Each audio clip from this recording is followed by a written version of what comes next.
Well, good evening. I want to keep this one short, but we're going to go over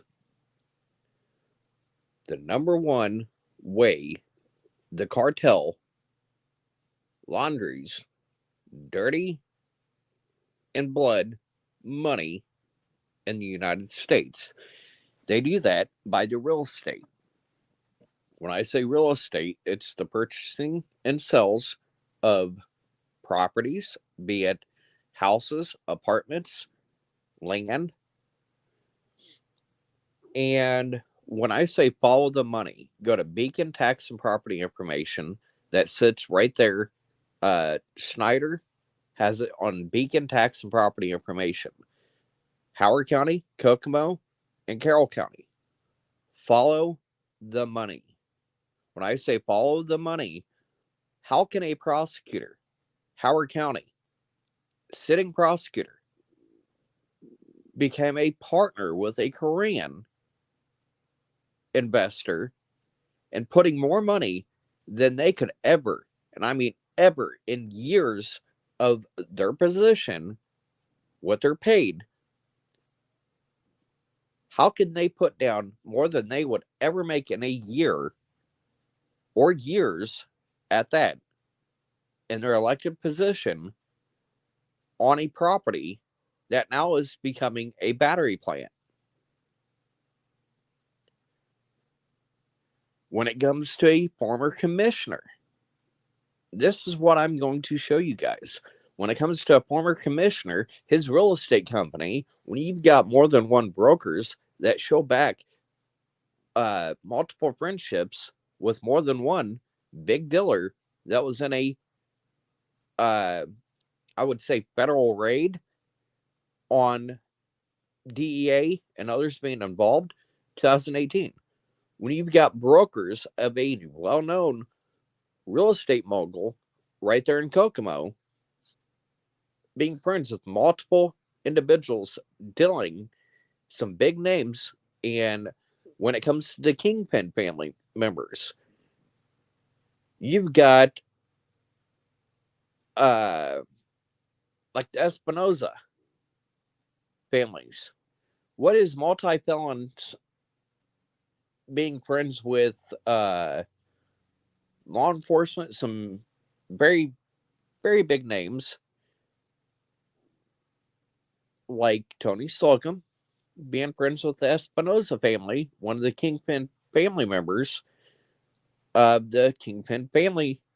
One of them, there's the Dukes, Chavez, Gonzalez, Espinoza, Ochoa. You got the Bradleys that are involved, but not high up like the Kingpin families. But if you look at all these family members, I can show you individuals that go back to friends with like Tony Slocum, uh, other individuals.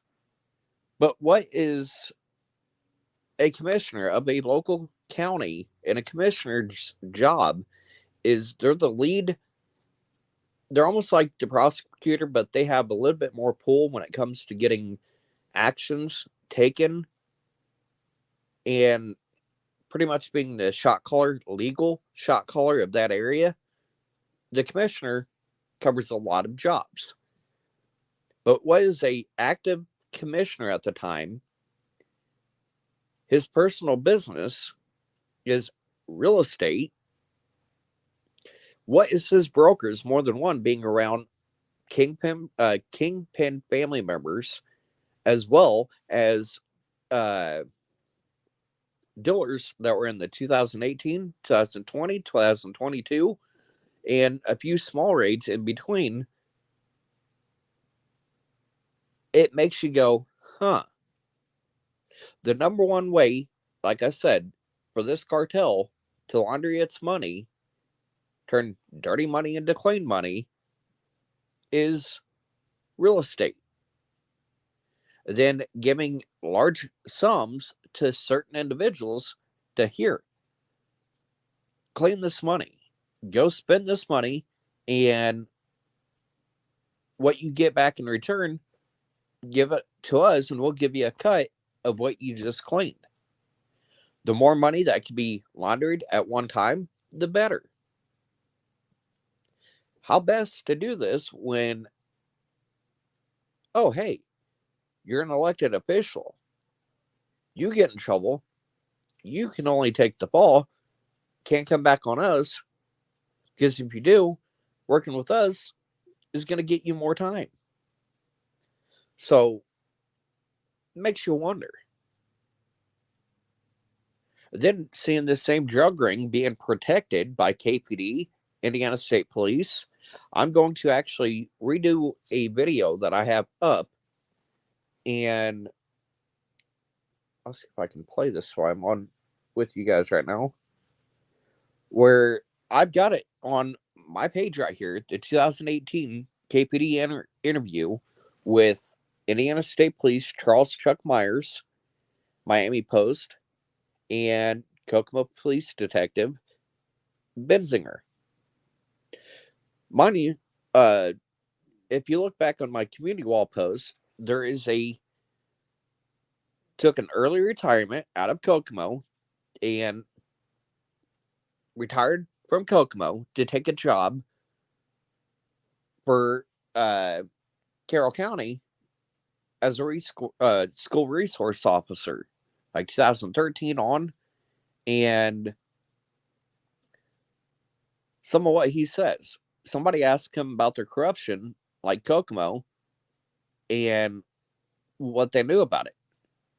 Who's all involved?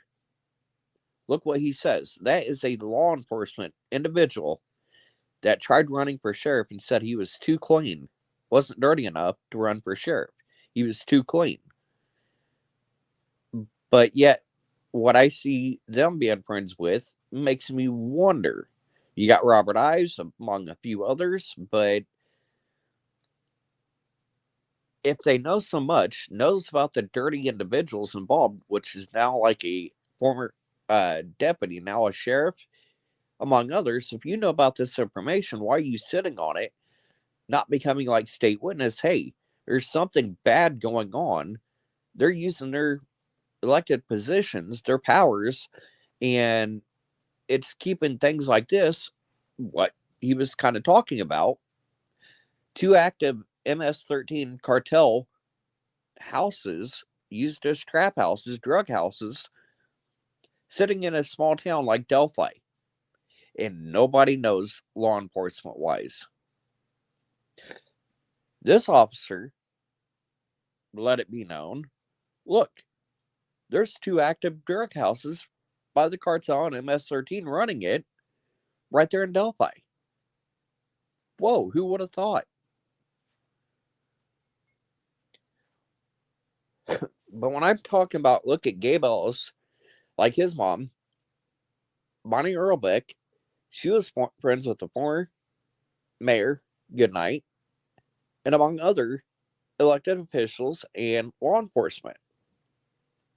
And you wonder how her son, a child predator, already had 5 bodies at his feet, 4 females, 1 male, deaths at his feet. But nothing to look at here. When he's got an arrest less than 2 miles, if that, right down the road, Prince William Road, 100 South, look that up. Look how close it is from the bridge. He's very familiar with that area. And if all you have to do, you can see, I stopped there at the agriculture supply tanks where he was sitting, Prince William Road, 100 South. 40 feet to your left, if you're sitting facing Prince William Road, to your left, 40 feet is going to be the very tanks Derek stole the ammonia from. And the grain and beans, everything was like gone when I was there. You are able to look across the field, and what do you see? Lo and behold, the bridge and the trail is, you can see it across the field. There's a big field between that agriculture supply where the ammonia, and you wonder why that area is such a meth producing area, and how everybody was talking I think there's meth being made under that bridge.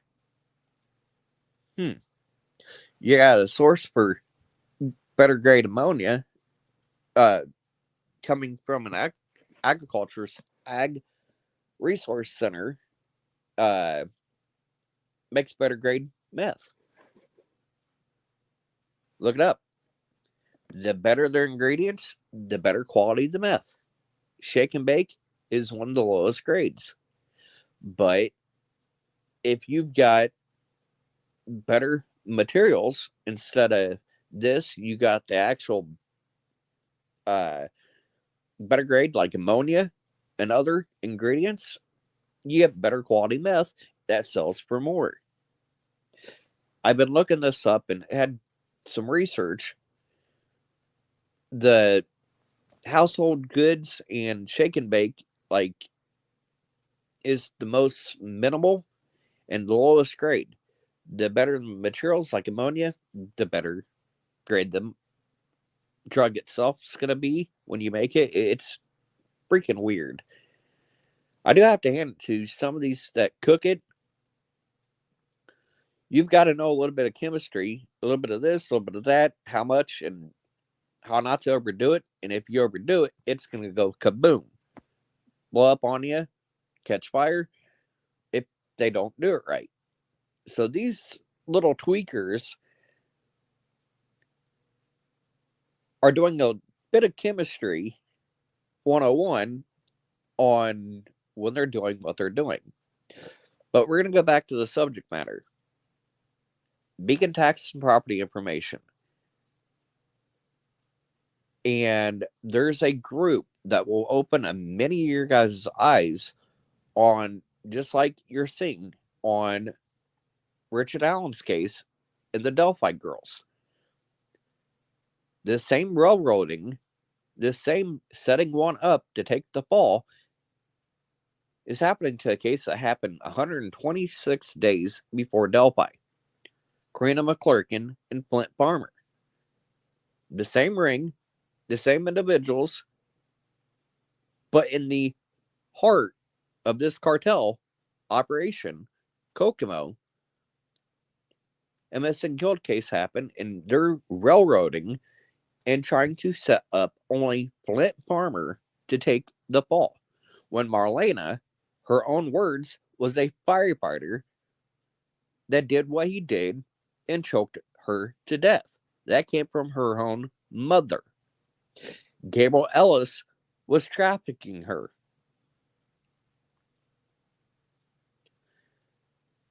This is so shameful that this corruption has such a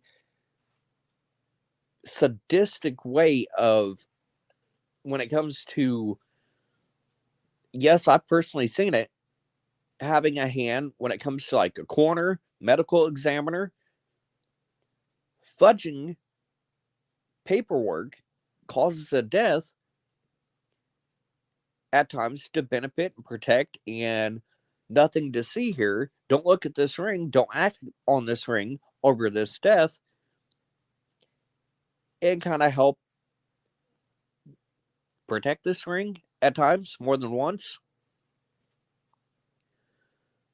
Like suicide when it clearly was a murder. That happened to somebody real close to me. Almost treated him as an uncle. It's how long I've known him since I was a kid. He's been coming around Christmas, holidays with family friends, and him being family, he was pretty much like family. He was like an uncle to me. Suicide there in Kokomo. When, riddle me this. If you're going to commit suicide, a CPAP machine, anybody knows, keeps you alive, keeps you breathing during the night. If you're going to wake up in the wee hours in the morning and decide to shoot yourself with a handgun, are you going to keep that CPAP machine mask on your face, the CPAP running, helping you breathe, keeping you alive, have hand braces still on your hands, And when family asks to run a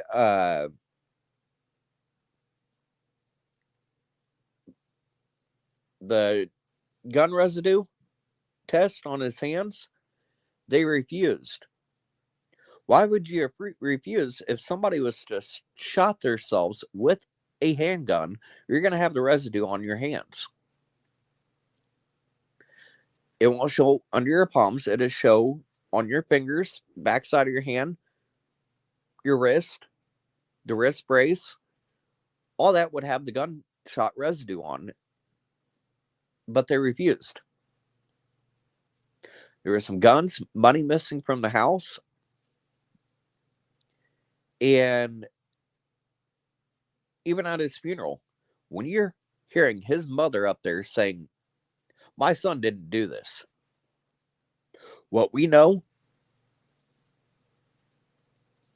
he was murdered. The locals know this and are refusing to act. And then she's up there explaining why it is wrong that they said my son committed suicide when it was not a suicide.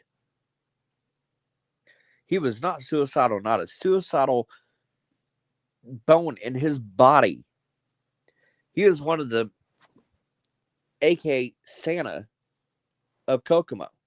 He loved playing Santa for the kids. That was coming up. He had his decorations still like out in his yard the day that he died.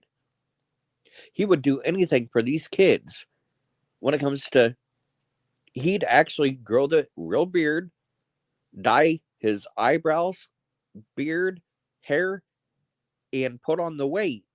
And yes, it would cost him like a couple heart attacks with mass putting on weight and then working out later to get rid of it, only for it to be coming, okay, it's almost Christmas, a few months away. I'm going to put on the weight again, and actually puts on the real weight to play the role of Santa. One of the nicest guys you will ever meet, and never had a problem with depression, anything like that, but for him to come up dead, and then it's not the first time. There was another female death. There was objects staged at the scene where they were found that did not show up in the toxicology, like beer, THC, weed. There was a bong and beer can right next to their body, almost staged, that doesn't show up in the toxicology. Why have it there?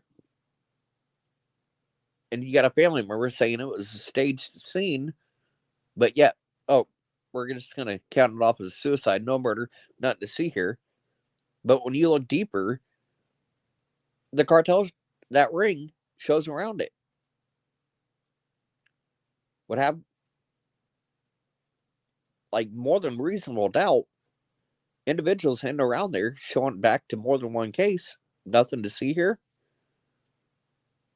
If you look at my community wall, kind of how I did that, like I'm going to give you the social media screens.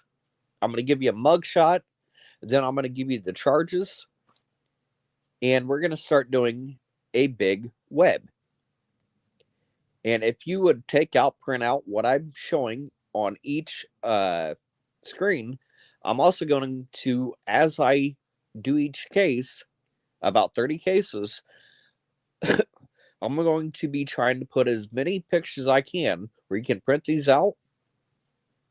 We're going to start at the very center, work our way out. We're going to make a spider web sort of things out of these cases, this drug ring, and the ones in and around showing around multiple cases.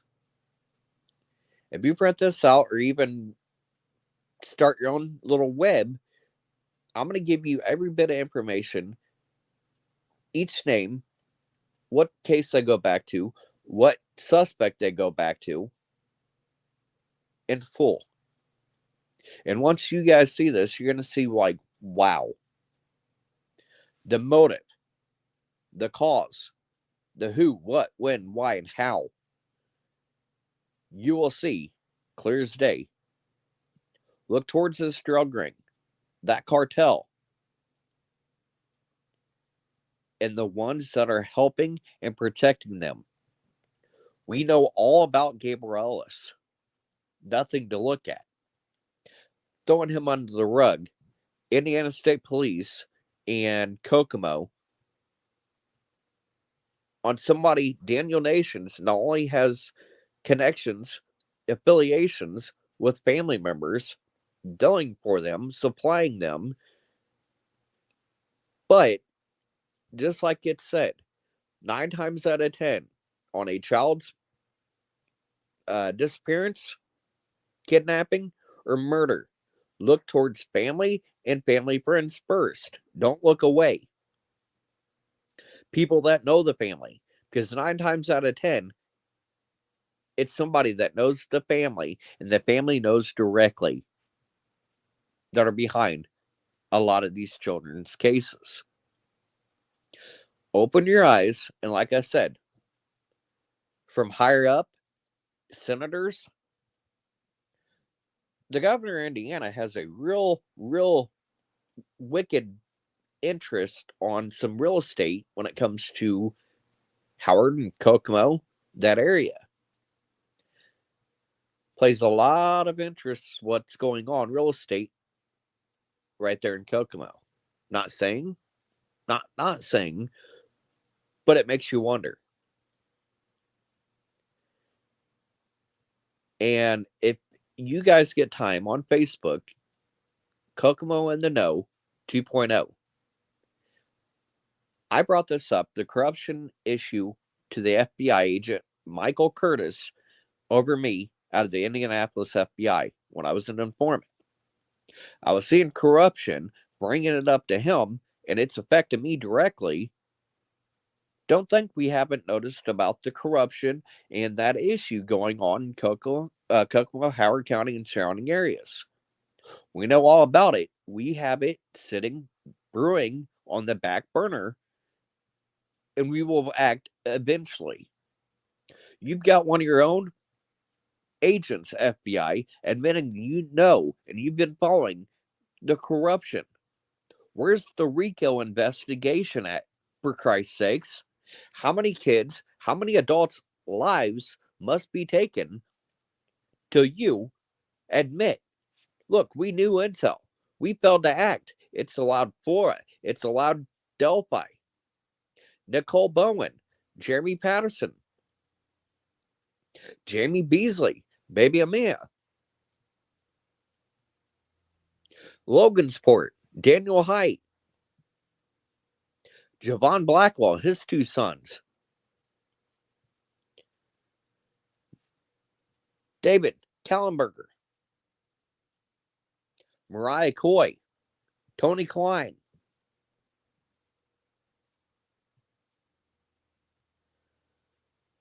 The list is extensive. Yes, Tabitha Raines. You're allowing these cases, just like the Nassar incident. You guys were having individuals like myself, victims, threats. I'm going to be the next one that comes missing and killed if I keep talking. As a active informant, your agent knew that I was getting death threats from some of the very people I was being pressed to look into, groups I was being pressed to look into. And even after you left, I've got militia members saying they're active military. All it takes is time and opportunity in state lines for them to come silence me. Michael Curtis, this is shit you pressed upon me in names, individuals I had no clue. But oh, here, we're going to give you a few names and we're going to coerce you to look at this, look at these names. I did so. Found a lot. There is a long record, federal court cases that my informant files go back to. Indiana ISIS couple. Bruce Dockett, fake judge. Google those. I've got people hundreds of years sitting behind federal prison sentences over my information led to justice and lives being saved. I was let go. In the 2018 video, oh, the FBI didn't have anything good to say about me because why? I went over their heads and I exposed this FBI and their agent letting lives being taken, missing, and killed happen. For me, trying to save lives and going over their heads to the Department of Justice, I've even tried Department of Homeland Security. When I'm seeing multiple lives, and a lot of these lives are taken within that troubled community, like Abby and Libby, family members were associating themselves and admitted, like Anna, longtime family friends of the Garths, upon others, Ashley Garth, a murderer, along with Garrett Kurtz, a murderer. You've got family friends of both sides of the family, like Jennifer Barnes / Dean, got paid $20 for their role in a murder. Gabriel Ellis, a lot of these names, these families, their friends know firsthand. And I hope seeing some of these names have them sweating bullets like, oh, that subject's coming up. Oh, that's going to be seen. Uh-oh, that's not going to look good.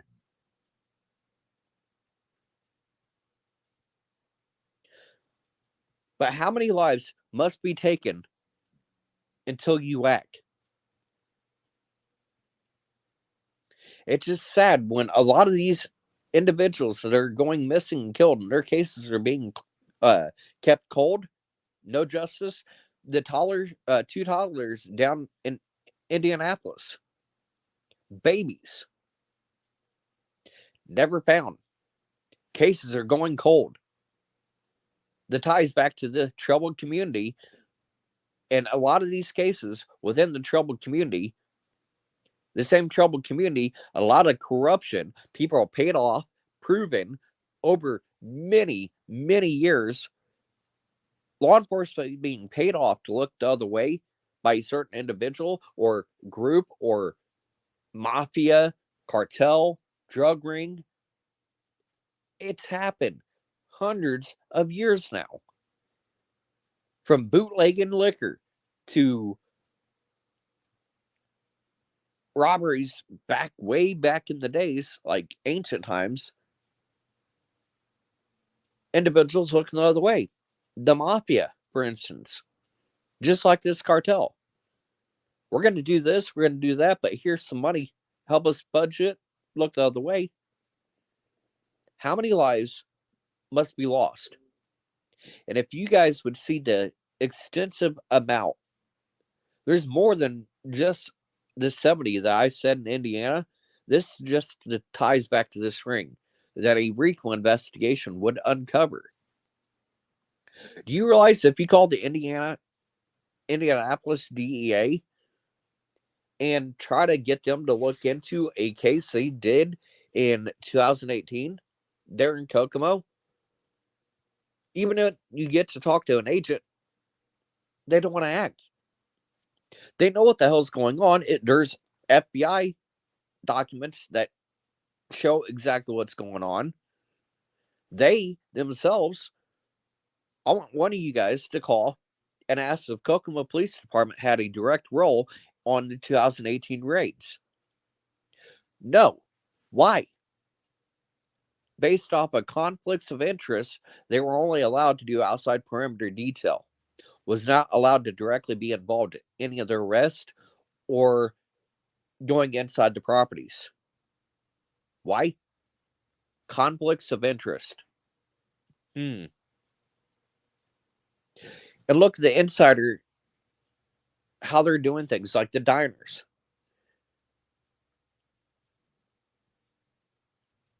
There's money to be made, especially when it comes to like this case. There's money to be made, and they're making sure a few certain names get well paid, well compensated while doing it. But yet, they refuse to look in the right direction. And at times, look at the 2018 video. When I redo this video, a lot of you guys are going to be like, oh my God. The excuses they had on why even Delphi, the child exploitation, was sitting on a desk, gathering dust, dirt, and going untouched. You'll hear laughing excuses like we are understaffed, underpaid, don't have enough funding, and don't have enough manpower. It's one detective, so they say, looking at each case. And they're sitting over 40 child exploitation cases between Kokomo Police Department and Indiana State Police Peru Post. Not Peru, but Miami County Post. In one of those cases, sitting in those files, sitting on a desk, was Delphi. And to hear a state trooper detective and a Kokomo detective laughing, Doug Carter, how is this acceptable? When you've got like Holman, what happened to the Indiana police accountability law? When you're lying, you're falsifying information. What happened to the Indiana police accountability law? Why aren't you holding your own accountable? Like Tony Slocum, like I said, I can show friends back to Kokomo within and around this major cartel drug ring, cartel families themselves, multi-felons, drug felonies, dealing. And then you've got a federally known domestic terrorism suspect, more than one, showing back with a state trooper. How am I supposed to trust this state trooper that's involved with Delphi? How am I supposed to trust an individual like that? And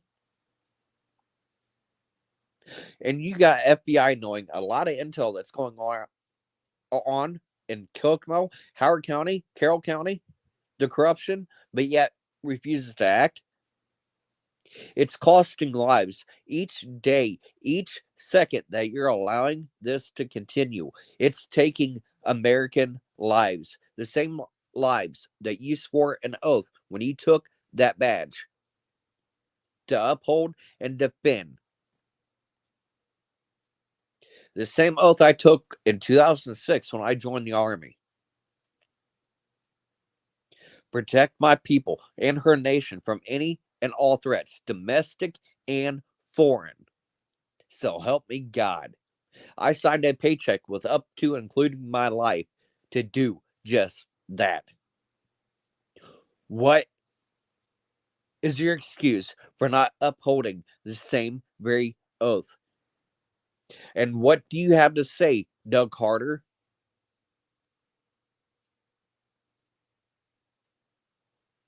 FBI, your negligence, your inactions is costing even children's lives. How can you sleep at night?